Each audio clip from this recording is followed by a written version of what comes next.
Hello everybody and welcome to a special bonus episode of City Skylines with Kuros Paladin. We're arriving to the Contemporary Hotel Resort in the city of Las Chevalier. This is a city that I'm going to showcase that it is one that I made a while back, and you've probably seen title cards for it, and I would just like to show off some of the cities that I've made in the past and the potential for Knight's Helm. So where we can possibly go with it, some of the things we can do. So you can see we're going over the river and almost literally through the woods after that. But anyhow, this is a city that I had been working on for a while. Yeah, as you can see, there might be some issues because this is a city that I think I have a mod installed right now that is demanding the steam heat, and of course, there's not enough steam heat for it to provide. I should have checked all of that before starting the episode. I apologize. They're only demanding 52, so if I just plunk one of these down any old place. Any old place, come on. Come on. Come on. There. Because I'm not going to be saving this game. And then I think one of the other mods I have is it doesn't care if it's actually connected to anything else or not. So, okay. Hopefully that will take care of the heating needs for the city. Alright, let's get back to the actual episode here. So, this is the city of Las Chevalier. It is a city that I worked on, and I got it up to, as you can see, 166,000 people.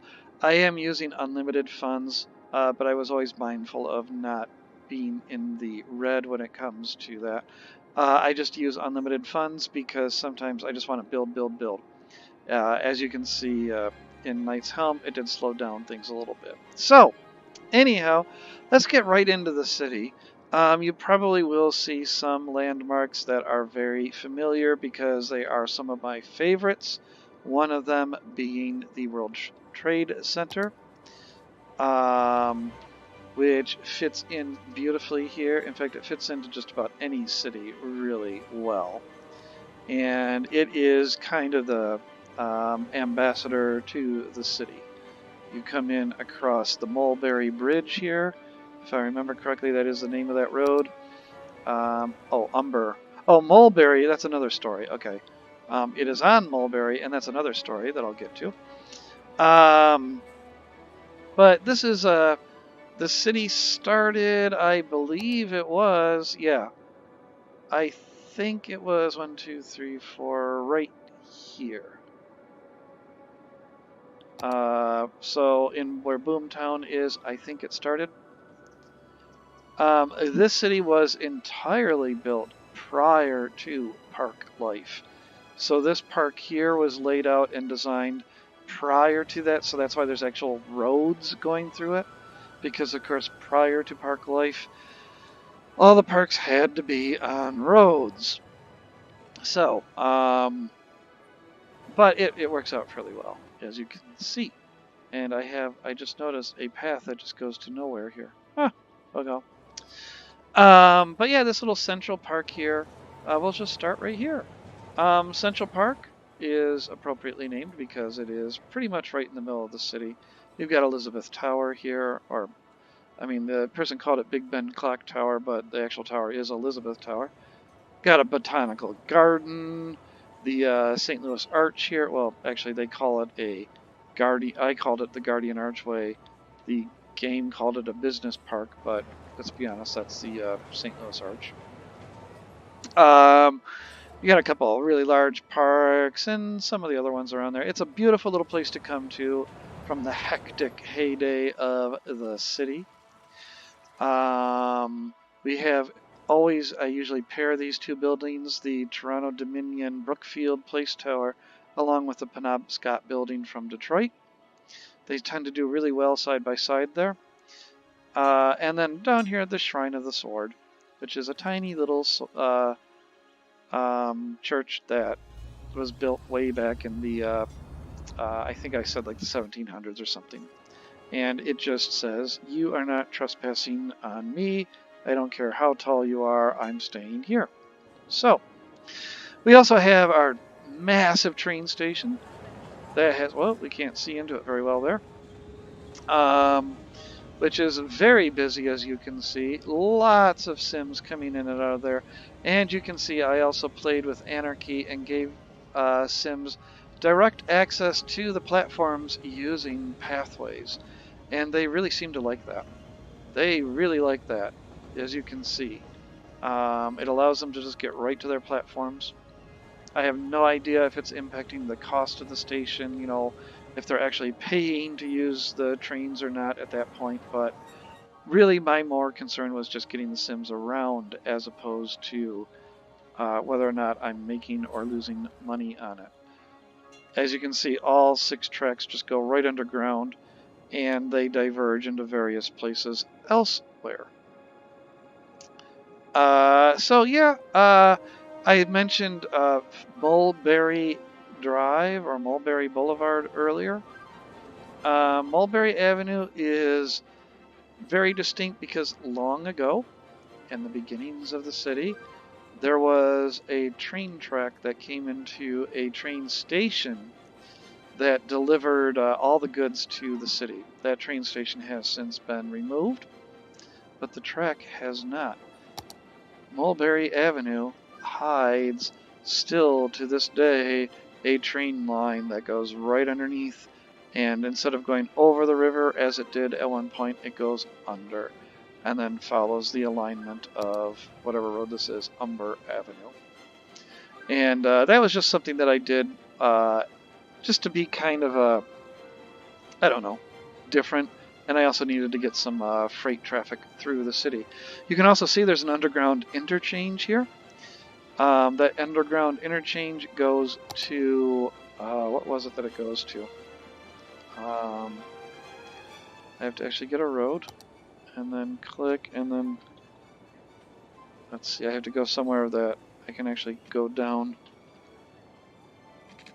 And it won't let me go down. What am I doing here? I don't know. Okay. If I just do that, you can see there's an underground interchange here that connects to this freeway that just comes in, because this bridge right here was, and it still is to this day, there's a lot of traffic on it, and I cannot believe the number of Sims that walk across it. Is just a nightmare.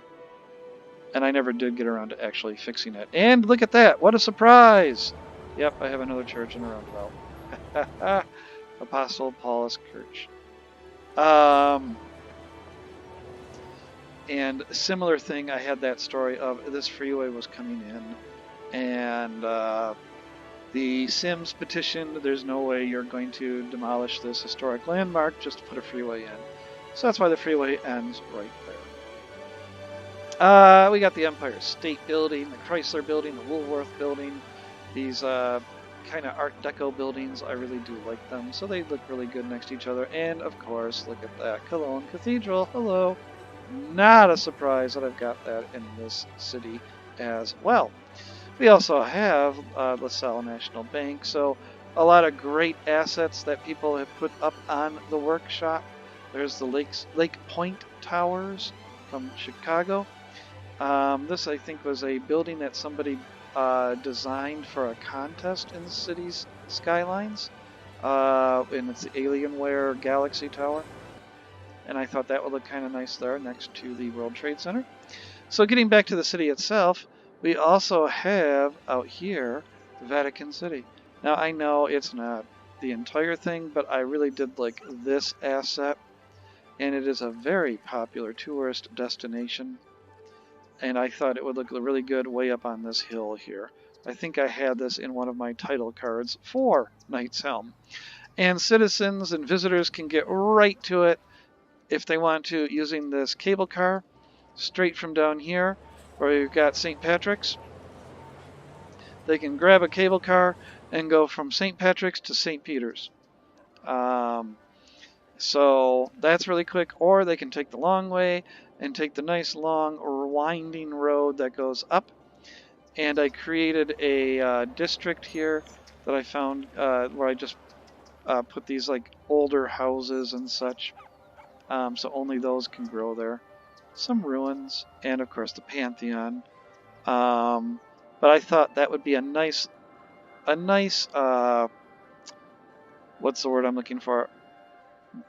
Tourist attraction area. Kind of a park that isn't a park. So, you can see I had some expansion going on over here. Like usual, I don't have huge swaths of commercial. I try to spread it out with stuff. So you can see I have residential mixed in with a lot, and the commercial is generally I don't have it just clustered. I'll have a low density clustered like that in big areas, but when it gets to high density, I try not to, just to avoid the amount of traffic that it generates. You can see, obviously, this is a city that the grid, really I went off the grid a lot. Yeah, it is a grid over here and here, but I also started having some fun with the roads here, as you can see. Just some nice layouts of roads there, so it doesn't look entirely like it's just a grid. Around, I actually followed the contour or the heights of the hill, using the height indicator or whatever, so I drew the roads to kind of stay at the same height as I go around that hill. Way over here we have a tiny little town, Orion's Beltway, and it has its own little train station. And you know, 270 people coming in and out. None of the outside stations, unlike the other city that I just showcased, which I referred to as Landlocked, but was actually Knights River. I wasn't. They use the same map, and I just confused when I said the city name. But anyhow, none of the outside allow intercity trains because I just don't want them getting in the way. Another nice little suburb here that you get to by train, which I never did name. And then way over here, just a little white lighthouse all by itself. All by itself, looking out over everything. Our tourist district, which is complaining about not enough goods to sell. That might be a mod issue. I don't know what's really going on there, but this is a tourist district, so I put some large buildings in there to just give some interest to the skyline itself. We have, of course, the Palms Casino again. We have the Vanilla Game Resort. We have these other two that I don't remember the names of them. There's something in the Spectral HQ, and what is this? Emerald Hotel. The Emerald Hotel looks really neat at night because it changes to a different color, if I remember correctly. But that is a tourist area, and the Fertile Crescent, straight out of City of Heroes. Does really well. We have, of course, Whiskey Boulevard, Tequila Avenue, and Vodka Street, because I was thinking of Bourbon Street in Nolans. Statue of Liberty, which you get to by a tunnel. And that was a lot of fun to build, let me tell you.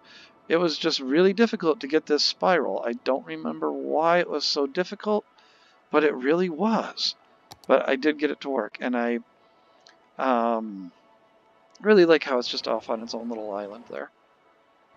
We have another little, not really resort town, but just kind of its own little town off here, Alexandria. So named because the Pharos of Alexandria is there. It is served by a monorail. That was where that monorail at the start of the episode was headed to. You can see it coming in, and it makes its way from here right to the Contemporary Hotel there in the Fertile Crescent. There are two other monorail lines that merge to it. And then the monorail line does actually continue on from there through this empty area, and it goes to the international airport, which we're not going to follow all the way. And that is LCX. LCX is a international airport, of course, and like you saw in Land Block, I separate the ground passenger vehicles from the buses and taxis just to keep traffic moving a little bit better. And this actually looks like an actual honest used airport because there is traffic there. We actually get some passengers at this one a lot. We have a train station right next to it, and we have a monorail station. They all come right up to the airport, so you shouldn't have any problems at all. It has 2 dedicated exits and entrances from a freeway that just kind of loops around it, as you can see. And it does fairly well. I like it. It's actually was a lot of fun laying out this particular airport. Eventually I'm going to put some more stuff into here like parking garages and such. So the rest of the city, there's really not a lot to showcase off in this city because I didn't really get very far with it. Oh, one thing I did do because of the passenger trains interfering with the intercity trains, and that's how I got rid of all of the intercity trains on the map, is I just literally force all trains coming in from the outside world. They cannot use this track. If you go to if you look at Traffic Manager, I've set it where passenger trains are not allowed to use it. So they can visit this station. So everybody coming in has to transfer over to this station. And that means I can control a lot better the volume of trains on the track so that they don't end up becoming just a nightmare. And you can also see I actually have segregated my freight trains from my passenger trains. And again, I did all this prior to the parallel road tool. So I was really proud that I was able to do this. But you can see passenger trains don't interfere with freight trains, which helps a lot. It just means that they're not getting in each other's way. Got a cargo terminal right here that does very well of delivering goods and taking goods from the city. And I do that at, I think, all of the entrances to the city, although there's not a lot. I think there's only, here's another one right here. So again, all passenger traffic has to come in from my own station, and I just realized there is no freight traffic capability this way. Maybe in the future one day I will take care of that. I think there was one more this way. Nope, that's it. Those are the only ones to the city. Yep. But anyhow, that is the city of Las Chevalier. Not a lot to really showcase to it, but I hope you enjoyed seeing this city and some of the other things that I do with these cities. Give you some ideas of where I plan to go with Knight's Helm in the future. You can see I've got monorail going right through here, and I think it comes all the way over to the Contemporary. Yeah. So I have those 3 lines that come into the Contemporary. Everything, all roads, all monorails lead to the Resort District. So, anyhow, I hope you've enjoyed this. Please let me know if you like what you see. Leave a like below. Hit the like button. Leave some comments. Hit the subscribe button as well if you want to get notified of any new episodes. So once again, folks, thanks for coming by and looking. Oh, before I leave, and I do that, I forgot, I do have a little agricultural thing over here. That's where I was already over here because that's where I put down that second geothermal plant. So, anyhow, If you like what you see, hit the like button, hit the subscribe button, and I will see you in the next episode. Take care and bye.